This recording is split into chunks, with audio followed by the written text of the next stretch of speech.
اكتر مشهد عجبني بصراحه اللي هو لما بيقول له انت مجرم، انت مش عارف بتكلم مين، انت هلفوت. وبعد هلفوت هتحقق معاه، يكفي ان انا اقول انها مش فلوسي. لا ما يكفيش يا سعاده البيه. كده بيتطاول عليه في الكلام وبيقول له ان الفلوس دي مش فلوسي وما الى غير ذلك من الكلام ده كله. وطبعا انتوا فاكرين المجرمين اللي زي الولد ده هم اللي مصير دم الشرفاء في بلدنا. انا مجرم صحيح ان اكتشفوا ماتوا. المشهد اللي هو في بدايه الفيلم لما كان جاي مروح مزغطط كده وفرحان ومبسوط، ويا جوجو ولا كوكو اللي هي مراته يعني بيقول لها في صفقه مش عارف كذا كذا كذا، ونزل تحت ما لقاش الفلوس، هو فص ملح وداب. الحرامي خد الفلوس وطار، قعد يلف يلف يلف يلف، وبعد كده راح القسم ويعني رجل ورا ورجل قدام، مش عارف يروح ولا لا، لو راح هيتكشف ولو ما راحش الفلوس هتطير. وفي الحاله دي افضل حل ليه انه ما راحش. عشان كده لما الحكومه جات له بعد كده تاني انكر ليه بقى؟ ايه السبب؟ لانه لما اتصل به الوزير في المكالمه التليفونيه وقال له عملت ايه؟ قال له منتظر بس الفلوس او يعني يصدق على الفلوس دي، تمام، علشان يعني يبدا في المشروع شغل. لكن اتضح ان هو اللص الكبير، هو ده اللص الكبير.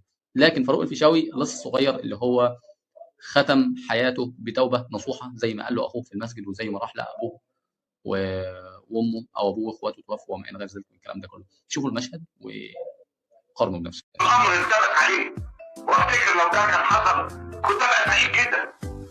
مليون جنيه. بصراحه فيلم اللصوص او اللص بتاع فاروق الفيشاوي اخر مشهد فيه عجبني قوي قوي، اللي هو بتاع لما جه يسلم الشنطه اللي هي بمليون جنيه دي لصاحبها وهو مش صاحبها اصلا. قال له لا مش بتاعتي، وانكر وقال له انا معايا مليون جنيه، انا امتلك مليون جنيه. انا عندي مليون جنيه منين؟ غريبه يا عمر. علشان هو راجل كبير ومنصب كبير في الدوله، فخاف انه حد يثبت عليه الفلوس دي، او حد يثبت عليه ان هو مثلا مختلس مليون جنيه والكلام ده كله. لو ثبت ان المليون جنيه دي بتاعته، او لو ثبت ان الفلوس دي بتاعته، هيبقى فيها مشكله كبيره جدا جدا، وممكن يتعرض للسجن وممكن يتعرض لمساءله قانونيه والكلام ده كله اللي انتوا عارفينه. فعشان كده انكر لحد ما جات له الفلوس لحد عنده.